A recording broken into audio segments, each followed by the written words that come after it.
Partie 6, les artefacts cannabiques. Les pyramides à degrés. En ce temps-là, le temps du Golden Age, moi, Canubis, la Trinité cannabique, j'étais connu de tous les hommes. J'étais connu de tous les hommes. Donc, sur la photo, on peut voir cette pyramide en Inde, que je n'arrive pas à géolocaliser, mais qui est juste magnifique. Déjà par la couleur de sa pierre, mais ensuite par sa forme. Voilà. Et en ce temps-là, le temps du Golden Age. Il faut savoir que dans les spiritualités hindoues et spiritualités d'Amérique latine, donc Maya, Aztèque, Inca, le temps est cyclique, donc ça fonctionne par période. Ça fonctionne par période. Et notamment aussi un verset de la Bible, dans le livre de l'Ecclésiaste. Il n'y a rien de nouveau sous le soleil. Il n'y a rien de nouveau sous le soleil. Et ce livre, notamment, est identifié comme ayant été écrit par Salomon, l'homme le plus sage de la terre. Même si on peut considérer toujours que la Bible est allégorique. D'accord? Donc le temps du Golden Age, moi, Canubis, la Trinité cannabique, j'ai été connu de tous les hommes. Voilà. Voilà. Un petit peu de fumette, ça fait du bien. Je crois que j'ai besoin d'inspiration.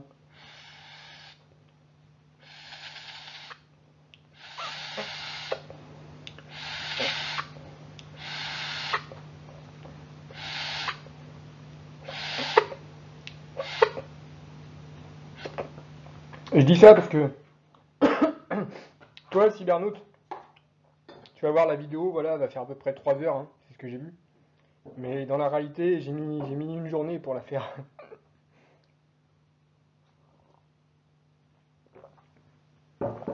Et je dis pas tout encore. Parce que j'ai bien galéré. Mais bon. Le plus important, c'est pas l'échec. C'est pas le nombre de fois le nombre de fois qu'on a repris le travail. Le plus important, c'est le résultat. Et le plus important, au final, c'est la qualité. C'est la qualité du travail. La qualité du travail accompli. Le rendu du travail. Voilà. Donc à la suite de l'immense travail de géolocalisation réalisé à ce sujet par Monsieur Richard Cassaro, j'affirme aujourd'hui, moi Canubis, que les pyramides que nous pouvons trouver dans le monde sont en réalité une représentation du plan trinitaire cannabique. J'affirme que les pyramides que nous pouvons trouver partout dans le monde sont en réalité une représentation du plan trinitaire cannabique. Après, s'il te plaît, petit chat, attention. Je sais que tu veux des caresses. Donc, explication. Sais-tu d'où vient la tradition de la pyramide de Noël du 25 décembre? Attends, après, viens là, s'il te plaît. Hop, et ici. Voilà. Alors, un câlin. Eh bien, ça vient de l'ancienne Égypte. Dans l'Antiquité, le 25 décembre, les Égyptiens avaient dans leur maison une pyramide en bois pour fêter Horus, qui est le cannabis. Hé, Horus, Horus. Yesou Horus comme Joseph Osiris et Marie Isis. Oh, cela n'est pas possible, mon ami. Bien sûr que c'est possible, bien sûr. À la fin du Moyen Âge, un voyageur ramena cette tradition en Europe pour remplacer la coutume de l'époque qui était de couper des branches de sapin. Couper des branches de sapin. D'accord? Donc Horus comme Yesou Horus, comme Joseph Osiris et Marie Isis. Hein. Donc tout ça, ce sont des couples qui sont une représentation du plan trinitaire cannabique. Non, après, pas ici, s'il te plaît. Pas ici. Tu descends. Donc à côté, sur la photo, on peut voir cette petite pyramide en bois, étagée, représentant la nativité, donc la naissance du Christ. Et au-dessus, il y a l'étoile du berger. Donc l'étoile du berger. Alors j'avais pas vu, mais je ne l'ai vu que tout à l'heure, mais aussi on peut mettre des bougies. Des bougies. Voilà, sur cette petite pyramide. C'est vraiment intéressant. Avec un dessin, c'est plus clair. Le père d'Horus, ce n'est pas Osiris, c'est le soleil. Le père d'Osiris, ce n'est pas. Le père d'Horus, pardon, ce n'est pas Osiris, c'est le soleil. Et c'est pour cette raison que dans la légende égyptienne, dans la cosmogonie égyptienne, eh bien, c'est pour cette raison que Isis s'est enracinée sur un phallus de terre. Hein. La seule partie anatomique qui n'a pas été retrouvée dans cette histoire, c'est le phallus de terre. Et c'est pour cette raison. C'est justement parce que le père d'Horus, ce n'est pas Osiris, c'est le soleil. Hein. Le plan femelle de cannabis n'a pas été fécondé par le pollen provenant par la semence provenant du plan mâle de cannabis. Horus, lui, est une représentation donc de la fleur de cannabis. Horus, le faucon qui s'élève dans le ciel, comme la fumée de la bud consumée par le feu qui lui descend du ciel. Et troisième chose, Osiris, donc le dieu de la végétation, de la résurrection et de la vie, qui est une représentation donc du plan mâle de cannabis. Osiris qui a la peau verte, le dieu de la végétation. Donc ensemble, Horus, Isis, Osiris, eh bien, ils sont une représentation de la trinité cannabique. La trinité cannabique. Ainsi, Isis est la pyramide végétale originelle. La pyramide végétale originelle, c'est quoi? Je répète et je répète encore, cybernaute, c'est le plan femelle de cannabis. Et son fruit, Horus, est la fleur de vie. Son fruit, Horus, est la fleur de vie. Vous les reconnaîtrez à leurs fruits. Tout arbre porte du bon fruit et les mauvais arbres portent du mauvais fruit. Voilà. Mais comme, on va revenir sur la fleur de vie tout à l'heure, mais comme l'ignorance imposée de force par Babylone, l'Europe et Sémiramis, le christianisme, règne sur le monde, les pyramides en bois représentant l'arbre à cadeau ont été peu à peu remplacées par des sapins de Noël entiers puis oubliés. Alors certainement qu'à l'époque, quand ils ont remplacé, c'était pour se rappeler, hein, c'était pour ne pas oublier. On peut supposer, j'en suis même quasiment sûr, même si j'en ai pas les preuves historiques, que tout ça, ça date de l'Inquisition catholique romaine. Et voilà. Donc ce petit sapin de Noël, on peut voir des boules, hein, les boules de Noël dessus, qui sont en fait les fleurs de cannabis. Les fleurs de cannabis, mais aussi les cadeaux apportés par le plan femelle, par le chanvre, par le plan femelle de cannabis, mais pas seulement. Ces cadeaux qui sont les possibilités infinies, aussi bien industrielles que médicales, du chanvre. La petite étoile en haut, c'est Sirius, donc c'est l'étoile du berger qu'on a vu tout à l'heure, et qui a été vue en Orient par les rois mages, dans Matthieu chapitre 2, verset 2. Sirius, l'étoile des deux chiens, appelée aussi l'étoile des deux chiens. Canis, bis. Ok. Canis pour le chien, et bis pour deux en grec. Donc ce sapin, c'est une pyramide végétale, et son fruit, c'est la pomme de pin. La pomme de pin. Voilà. La pomme de pin. On va revenir sur la pomme de pin. Garde la pomme de pin à l'esprit, cybernaute, c'est important. Pour confirmer que les pyramides sont une représentation du plan trinitaire cannabique, mais aussi l'exceptionnelle potentialité du cannabis, nous allons maintenant démontrer que les pyramides ont été réalisées avec du chanvre. Dans le paragraphe C, le cannabis dans l'industrie, partie 3, Yessou et le cannabis, j'aurais dû corriger, nous avons vu qu'aujourd'hui il est possible de bâtir des maisons presque entièrement en chanvre, sauf les parties électriques. D'accord? Mais bon, à terme, dans l'avenir, ce sera possible. Je ne sais pas si je l'ai dit, je crois que je l'ai déjà dit, mais je crois en Amérique du Nord, j'ai vu des vidéos sur YouTube d'un homme, mais je ne pense pas qu'il soit le seul, qui a découvert récemment les potentialités électriques de cette plante. Voilà, il a vu qu'on pouvait notamment faire des batteries, qu'on pouvait l'utiliser pour faire des batteries. Voilà, c'est juste merveilleux, quoi.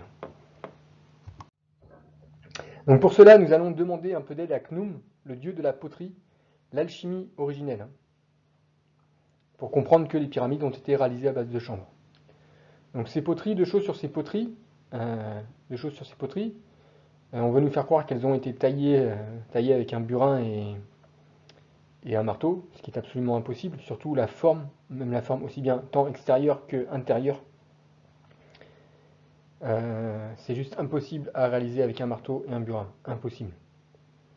Donc ces pierres, elles ont été moulées, soit chimiquement, soit au travers de la fusion. faut savoir notamment que si c'est du... Je crois que c'est du granit, hein, j'en suis pas sûr. C'est du granit ou de l'albâtre.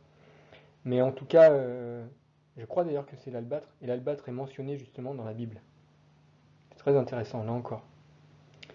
Mais bon, toujours est-il que cette matière, le granit, eh bien, un instant, le granit est bien peut-être fondu comme un métal. Voilà. Deuxième chose sur cette diapo, c'est la couleur du cuir, la couleur de peau du dieu Khnum. D'accord, son visage en tout cas. Son visage c'est vert, la couleur verte, d'accord. Vert comme la végétation, vert comme le cannabis. Pour réaliser des murs en briques, des murs ou briques, en béton de chanvre, le chimiste n'a besoin que de 3 ingrédients. Donc de la chènevote. La chènevote, c'est quoi? C'est de la paille de chanvre, c'est issu de la tige principale, donc qui est broyée en petits morceaux. Donc ça, c'est la chènevote. On va utiliser de la chaux, issue du calcaire. La chaux, c'est du calcaire, donc qui a été chauffé à 800-900 degrés, et qu'ensuite qui a été refroidi. Et de l'eau, tout simplement de l'eau. Donc on ajoute ces 3 ingrédients, on les mélange, et c'est prêt. C'est aussi simple que ça.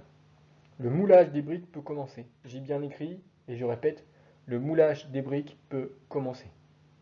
Le moulage des briques peut commencer. Ça, c'est très important. Ensuite, avec le temps, ce mélange vertueux se transformera à nouveau par l'absorption de dioxyde de carbone, donc CO2, et le rejet d'eau, d'H2O, en roche calcaire, CaO3. Donc absorption de carbone, très important. Rejet d'eau, très important. Et à terme, j'ai bien écrit, ça se transforme en calcaire.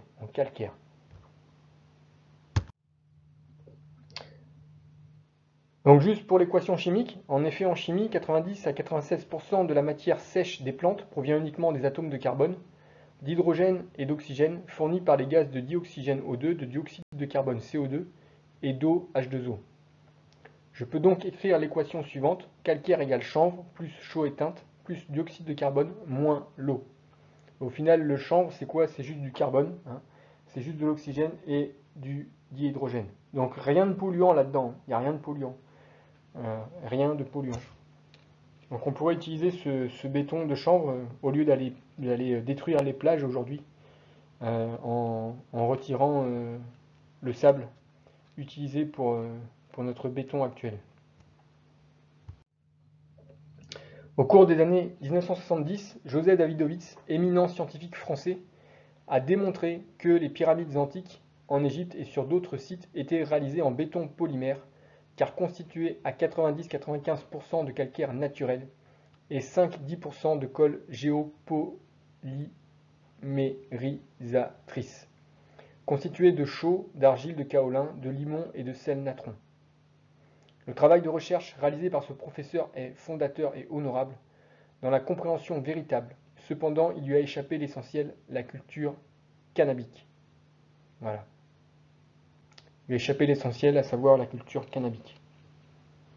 Donc ça ne remet pas en cause, ça ne remet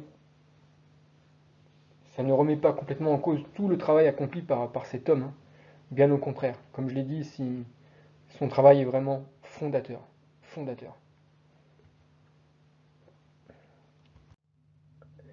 En effet, au travers de la parole et des faits, nous avons tracé un chemin de connaissance qui explique que la civilisation égyptienne et nombre de civilisations antiques est établie sur les principes de la culture du cannabis. C'est ce qu'on a vu, tout à l'heure. On a vu que Jésus est le cannabis. Jésus est le cannabis, pas Jésus. Jésus, c'est le champignon. Jésus, c'est le sang du Christ. Le sang du Christ version catholique, c'est le vin, c'est l'alcool, c'est le jus de raisin pourri. Alors que Jésus, lui, c'est l'huile de cannabis. L'huile de cannabis, c'est la bud. D'accord? C'est le plan trinitaire cannabique. C'est ça, Jésus. Et on a vu aussi que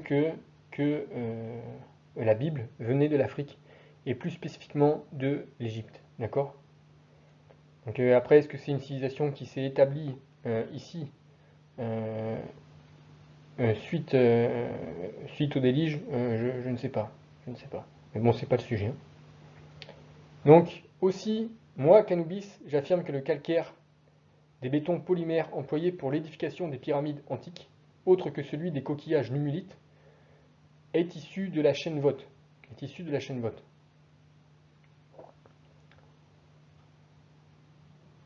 Je suis même convaincu que la proportion de coquillages nummulites est très faible en comparaison de la proportion de chaîne Voth dans la réalisation justement de ces pierres moulées utilisées pour la construction des pyramides.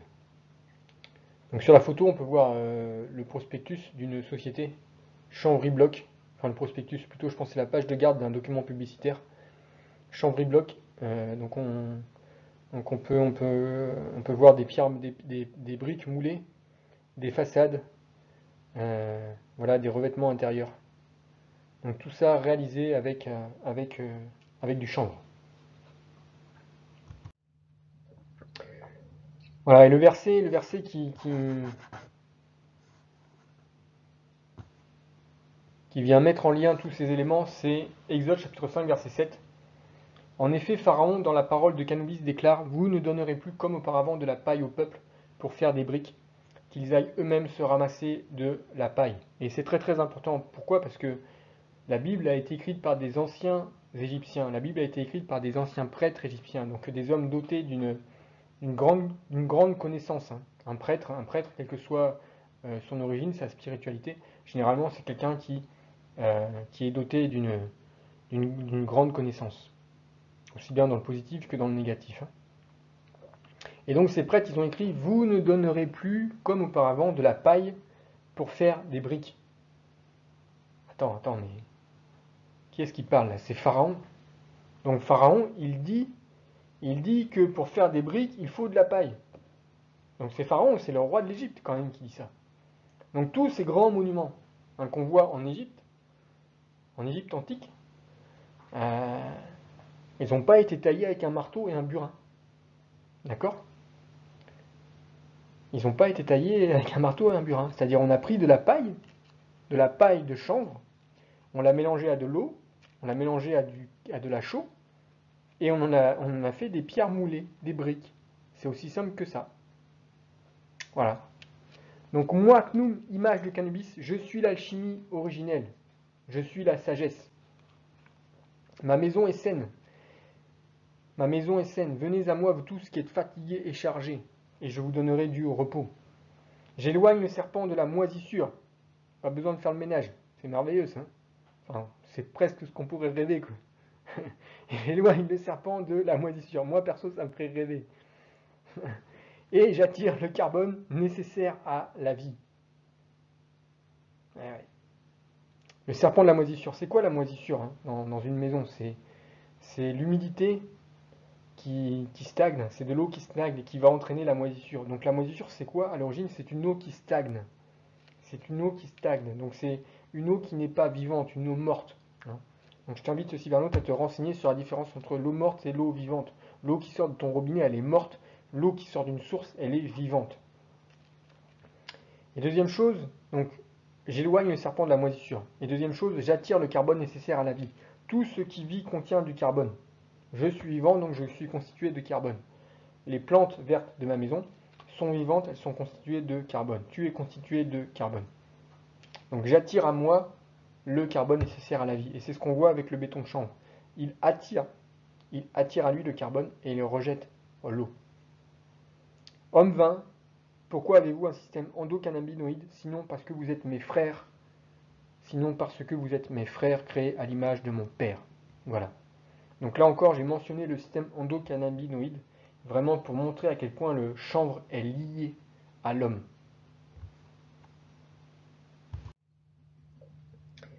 Existe-t-il donc un verset unique dans la Bible et confirmé dans la réalité par un artefact unique qui peut prouver tout ce que l'on vient de dire? Eh bien oui. Ce verset, c'est Isaïe chapitre 19, verset 19. En ce même temps, il y aura un autel pour Yahou au milieu du pays d'Égypte, et sur la frontière un monument pour Yahou. Cette preuve, c'est la pyramide de Gizeh. Donc il y aura un autel. Donc la pyramide, qui est une représentation du plan trinitaire cannabique, est une représentation de la bud. la bud qui est offerte en sacrifice pour ton bien-être, pour que tu puisses être sauvé. Donc c'est ça l'autel, c'est cette pyramide. Et au milieu du pays d'Égypte, la pyramide de Gizeh, elle est où? Elle est située à la frontière entre la Haute-Égypte et la Basse-Égypte. Voilà. Une pyramide bien étudiée par Charles Piazzi Smith à travers le calque de l'histoire de la Bible. Il a notamment identifié de nombreuses mesures dans la Bible, inscrites physiquement dans la conception géométrique de la pyramide de Gizeh. Donc j'ai pas lu son livre, je crois que je l'ai au format numérique. Par contre, je l'ai feuilleté numériquement, et c'est vrai que j'ai pu constater dans son livre de nombreuses mesures euh, déjà inscrites dans la Bible. Voilà. Moi, pour faire les choses simplement, je vais juste te montrer la diapo suivante. Je suis la géométrie sacrée, moi le cannabis. Je suis la géométrie sacrée, moi le cannabis. Donc ce qu'on peut voir sur cette plante, c'est qu'on peut voir des branches qui font un plan à 180 degrés. On peut voir aussi un plan perpendiculaire, hein, entre les tiges, les branches et la tige principale. Et aussi des branches à 45 degrés.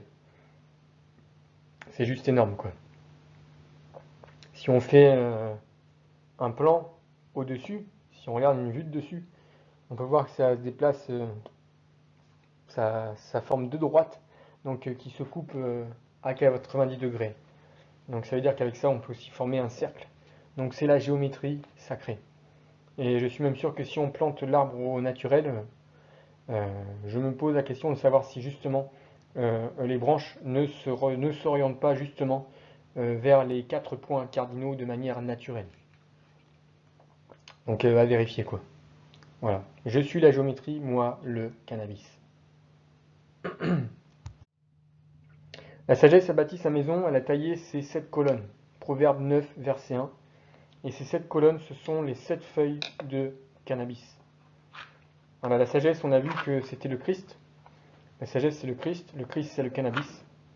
Avec le Christ, donc le plant de cannabis au-dessus de la tête de ses chattes. D'accord?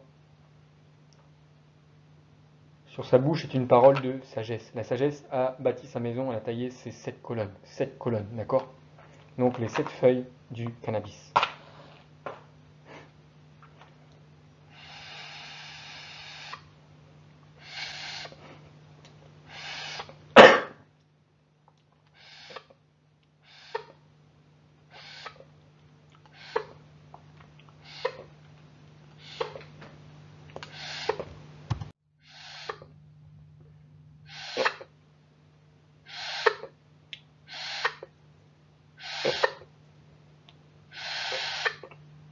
Donc la pyramide, c'est le cannabis.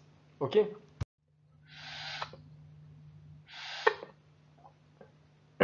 On a encore un peu, cool. Donc l'image de la trinité cannabique est également représentée à travers les nombreuses portes triptyques, en partie identifiées une fois de plus sur les pyramides par M. Richard Cassaro. Les portes triptyques. On pouvait reconnaître ma maison à plusieurs caractéristiques qui ont persisté en partie dans l'histoire post-diluvienne. Les portes triptyques et ou les formes pyramidales. Les portes triptyques et ou les formes pyramidales. Donc là, on peut voir en Amérique latine des bâtiments de la civilisation maya avec des portes triptyques. Et une grosse porte au milieu et 2 portes plus petites sur les côtés. Sur l'autre côté de l'image, on peut voir des temples balinois, c'est comme ça qu'on dit, je crois. C'est en Indonésie, de mémoire, si je ne me trompe pas de pays. Donc en Indonésie. Donc des temples en hauteur avec des portes triptyques. Donc une porte au milieu plus grande et les 2 portes sur les côtés, donc plus petites. Et aussi un toit en forme pyramidale. Voilà. Donc ces portes triptyques, eh bien, c'est une représentation du plan trinitaire cannabique. Yeshua, Marie, Joseph, Horus, Isis, Osiris. Donc au milieu, l'image de cet homme assis, c'est la bud, c'est l'homme représente la fleur de cannabis, l'arbre homme de vie, Horus Yesu. Le soleil, c'est la porte de l'œil droit et il représente le plan mâle de cannabis, Osiris Joseph. La lune, la porte de l'œil gauche, représente le plan femelle de cannabis, Isis Marie. Et les serpents représentent les champignons, les arbres de la connaissance du bien et du mal, Apophis Satan. Voilà. En Inde, tous les avatars de Krishna représentent une seule et même personne, l'arbre homme triptyque, le cannabis.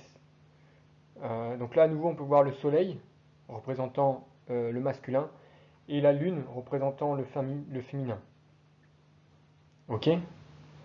Qu'est-ce qu'on peut dire aussi? Le casque qui est en forme conique, et qui est aussi une représentation pyramidale.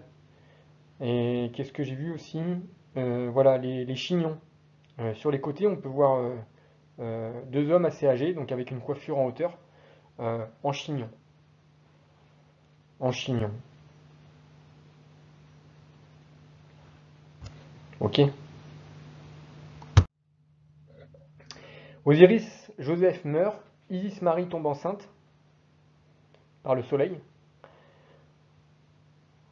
par le Saint-Esprit. Horus Yesu est la fumée de la bud qui s'élève dans le ciel. La fumée de la bud qui s'élève dans le ciel. Ainsi, peut-être pas tous les dieux, mais en tout cas une majorité des dieux d'Égypte représentent donc une seule et même personne, l'arbre homme triptyque, le cannabis. Donc je te laisserai lire la petite bulle, hein, qui est très intéressante, qui a de quoi aussi faire réfléchir. Pourquoi j'ai choisi le mot cannabis? Je suis la porte, moi le cannabis. Hein. Yesu dans la Bible il dit: je suis la porte, nul ne vient au Père que par moi. Je suis la porte. Je suis la porte. Et cette porte c'est quoi? C'est cette porte triptyque que l'on peut voir en haut des pyramides. Cette porte triptyque qui est une représentation, je répète encore et encore, du plan trinitaire cannabique.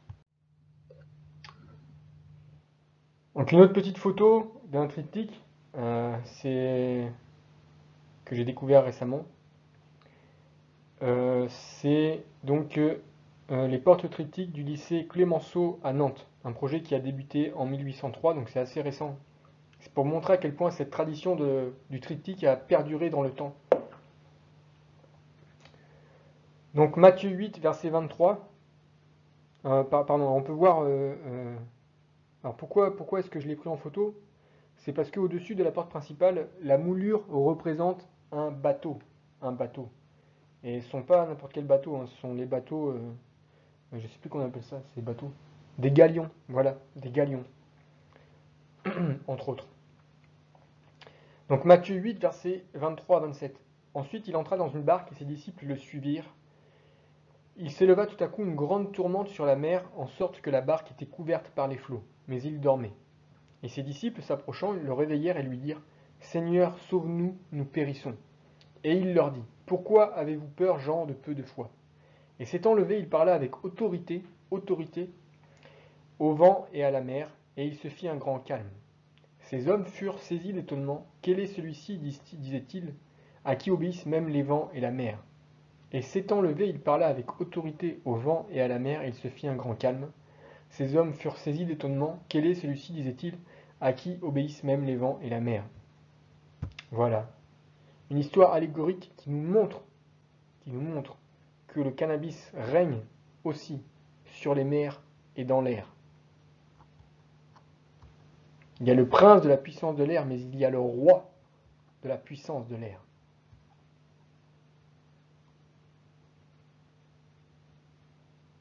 Donc le sac, c'est pas une bombe. Le sac, c'est mon sac. Ah oui, d'ailleurs, j'avais remarqué, en remarquant le sac tout à l'heure, j'avais vu deux choses. C'est que on a les marches, d'accord? Il y a 3 marches aussi. Très important, il y a 3 marches. Pour regarder aussi les moulures. Les moulures du balcon, vous avez 3 traits. Qu'est-ce qu'il y a encore? J'avais pas vu même les portes, vous voyez? Il y a 4 x 3. Et je sais plus, j'avais vu encore une chose. Ah oui, voilà, les arches au-dessus des portes. Vous avez 2 pierres sur les côtés, 1, 2, 3. Et la troisième, et la troisième pierre, c'est celle du milieu. Voilà. Un très très beau triptyque. Garde à l'esprit, Cybernaute, la moulure du bateau. Parce que comme je te l'ai dit tout à l'heure, on va revenir sur le bateau. Voilà, déjà on revient sur le bateau. On a parlé du bateau notamment pour la période d'esclavage. Mais on va revenir à nouveau sur le bateau.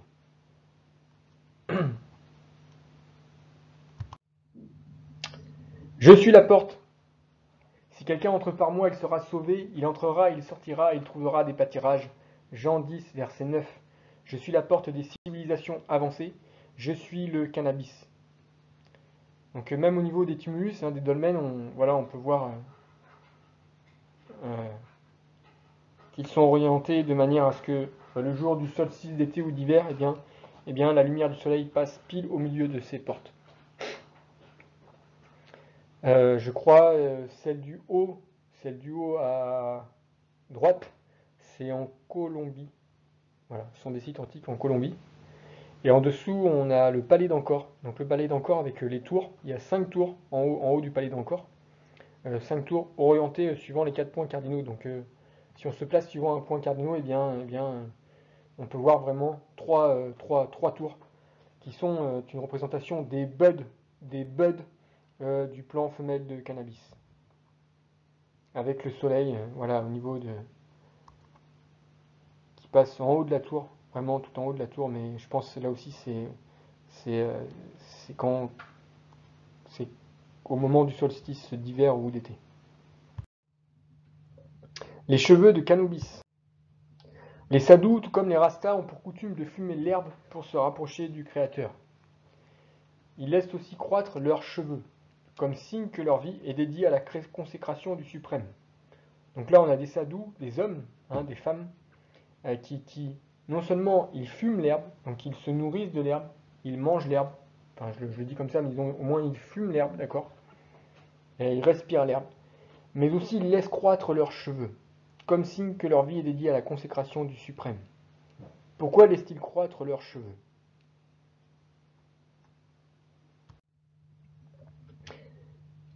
Nombre 6, versets 5 à 6, l'Éternel parla à Moïse et dit, parle aux enfants d'Israël et tu leur diras, lorsqu'un homme ou une femme se séparera des autres en faisant vœu de nazirat pour se consacrer à l'Éternel, pendant tout le temps de son nazirat, le rasoir ne passera point sur sa tête, jusqu'à l'accomplissement des jours pour lesquels il s'est consacré à l'Éternel.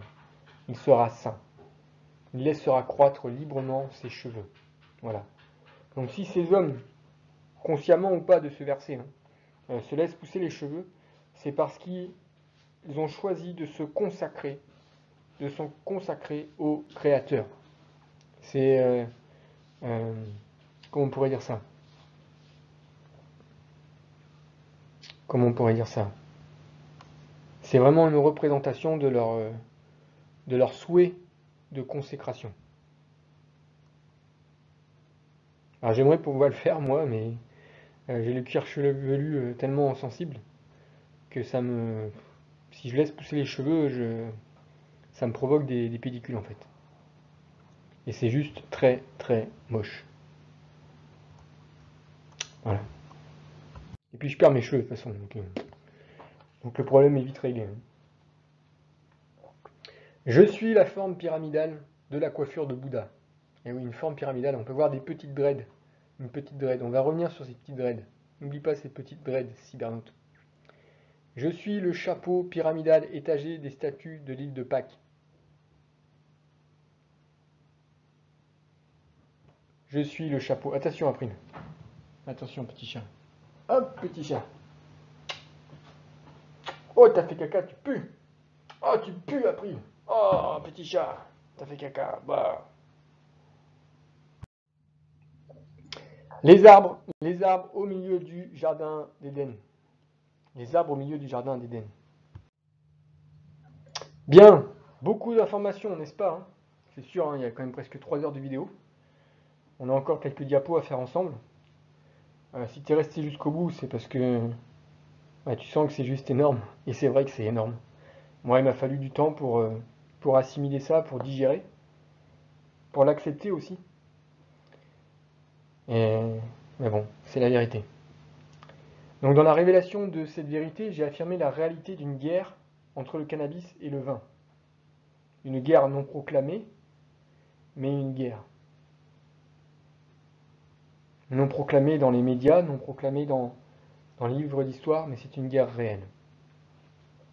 Donc pour confirmer qu'il y a dans ce monde une guerre spirituelle entre les potentialités de vie du cannabis et les pouvoirs de destruction et de mort du champignon, une guerre physique entre les adeptes du cannabis et les adorateurs des champignons, je dois le prouver. Non? Luc, chapitre 1, verset 37, car rien n'est impossible à Yahou. Rien n'est impossible à Yahou. Quoi de mieux qu'un symbole fort représentant à la fois le cannabis et le champignon, répartis partout sur la terre. Impossible? Possible. Possible. Donc qu'est-ce qu'on peut dire en commentaire sur les photos? Donc aujourd'hui, voilà, on trouve aussi bien des livres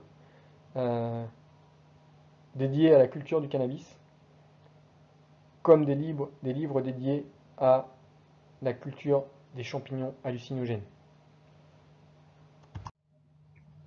Et tu sais quoi, ce symbole existe bien partout. C'est encore une fois le résultat des recherches de Richard Cassaro. Mais quel est ce symbole?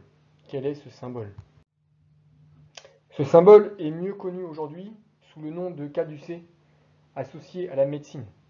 Il représente un bâton ou canne surmonté d'une pomme de pin, la pomme de pin que l'on a vue tout à l'heure sur les sapins de Noël, et entouré de 2 serpents. D'accord? Cette pomme de pin qui est un fruit. Donc le bâton ou canne, pour ne pas dire canne, K-H-A-N, qui dans les langues asiatiques veut dire maître, roi. Le bâton est surmonté d'une pomme de pin, donc la fleur de vie, le fruit de l'arbre de vie, et représente l'arbre de la vie qui est le cannabis. La pomme de pin est la bud. La pomme de pin est la bud. Et les 2 serpents représentent l'arbre du bien et du mal, qui sont les champignons. Le vin dans Proverbe 23 qui finit par mordre comme un serpent, ce sont les champignons. D'accord? C'est la manifestation de la mort. La manifestation de la mort. La moisissure. Et donc ces champignons représentent aussi tout ce qui est physiquement mort, comme la drogue ayahuasca. Ayahuasca. Ne comprends-tu pas? Prends ta Bible, prends la parole unique du Créateur. Au milieu du jardin, Genèse chapitre 2 verset 9, au milieu du jardin il a placé l'arbre de la vie et l'arbre de la connaissance du bien et du mal. Qu'est-ce que ça veut dire? Cela signifie qu'il y a 2 arbres au même endroit, l'arbre de la vie et l'arbre de la connaissance du bien et du mal, partout sur la terre. Donc 2 arbres au même endroit, l'arbre de la vie, le cannabis, et l'arbre de la connaissance du bien et du mal, les champignons. Et ce symbole existe partout. Alors nous on va se concentrer sur celui d'Égypte, mais ce symbole on le voit partout, sur tous les continents.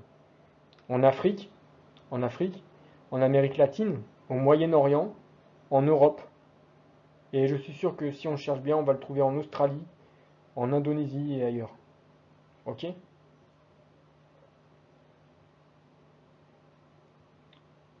Pourquoi j'en suis sûr? Parce que ça, ce sont les recherches d'un seul homme, celle de Richard Cassaro.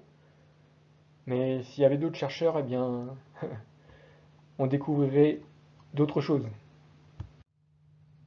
Dans la symbolique égyptienne, l'ankh représente la vie, et l'ouas, le bâton à tête de serpent qui éloigne la mort, représente la mort.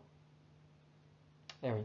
Donc ce qu'on a vu, c'est que le cannabis, c'était vraiment la vie de par ses potentialités manufacturières comme médicales.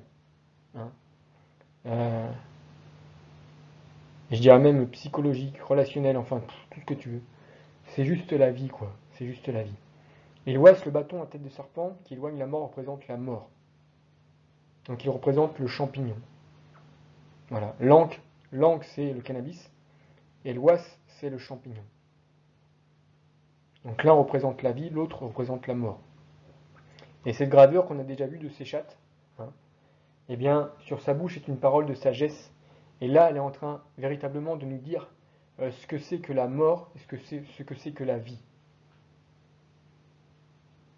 Elle est en train d'écrire le verset qu'on a vu juste avant. Voilà, c'est aussi simple que ça.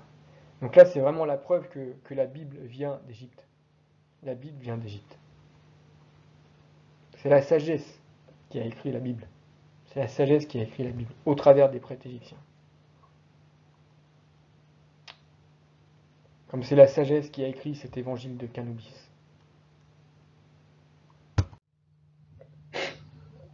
Krishna dit, tout à l'heure on a parlé de Krishna, et je vous avais dit qu'on reviendrait dessus, on va aussi revenir à nouveau dessus. Krishna dit, je suis l'herbe qui guérit, dans le Bhagavad Gita. Le Bhagavad Gita, c'est une légende indienne, pareil. J'ai acheté le livre là, et je vais le lire. Et dans la religion hindoue, Shiva, après avoir consommé du cannabis, s'est senti instantanément rajeuni et rafraîchi, le poussant à adopter le cannabis comme nourriture préférée. Donc là, on peut voir Krishna, donc assis, avec sa peau d'une couleur bleue. Donc le bleu, la fumée de la bud qui s'élève vers le ciel, le faucon qui s'élève vers le ciel. Donc ça montre le lien qu'il y a entre le cannabis et la spiritualité. Donc le cannabis nous élève spirituellement vers le ciel, vers le Créateur. On le voit en train de préparer le soma, je crois, de mémoire. Alors si je me rappelle bien, je crois que c'est du cannabis donc, qui est pilé, donc des fleurs de cannabis, auxquelles on va y ajouter du lait. On peut voir aussi un bâton qui éloigne le serpent à côté. On peut voir les serpents aussi qui sont sur lui, mais qui ne sont pas en lui. Les serpents ne le piquent pas. Vous voyez, les serpents ne le piquent pas. Pourquoi ? Et pourquoi est-ce qu'il n'est pas atteint par la mort, par les serpents venimeux ? Eh bien, parce que justement, il se nourrit de l'herbe, il se nourrit du cannabis. Donc les serpents qui sont les plus rusés des animaux, les champignons. Les serpents dont on ne voit pas la tête. On ne voit pas la gueule, on ne voit pas que le champignon il a une gueule de serpent, mais c'est un serpent.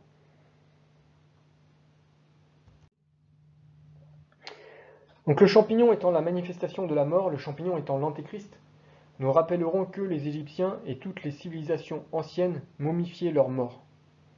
Et nous rappellerons aussi que dans la Bible, Canobis a lui aussi été momifié, comme si le champignon était la seconde mort.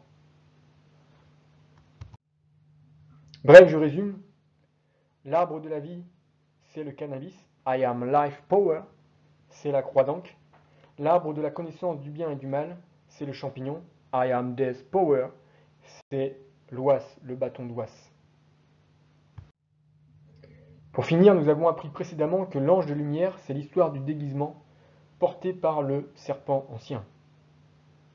Cette lumière, c'est le triptyque cannabique inscrit dans la géométrie des lieux de culte catholiques.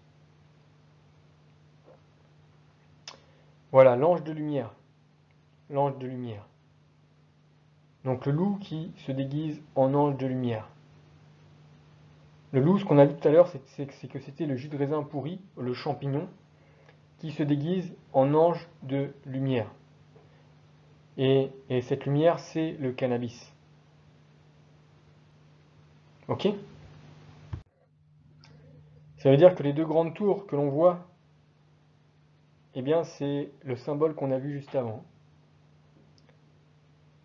C'est ça le vêtement de lumière. C'est la croix d'Ankh entourée des deux bâtons d'oise. C'est exactement ça ce que tu vois là. Donc les serpents, ce sont ces champignons, c'est l'arbre de la connaissance du bien et du mal. Voilà ce que sont ces tours. Juste en dessous, on a l'étoile d'Orient, Sirius, qui est la rosace. C'est l'étoile du berger. L'étoile du berger, d'accord ? Que l'on retrouve en haut des sapins de Noël. Et on a le triptyque, donc les trois portes. La porte principale, Yesu Horus, donc la bud. Et Joseph Osiris et Marie Isis. Donc le plan mâle et le plan femelle de cannabis. Donc c'est ça le vêtement de lumière. Et à l'intérieur, qu'est-ce qu'on y trouve ? Eh bien, on y trouve les adorateurs du jus de raisin pourri, donc le champignon. C'est clair ? Je pense que là, ça devient de plus en plus clair.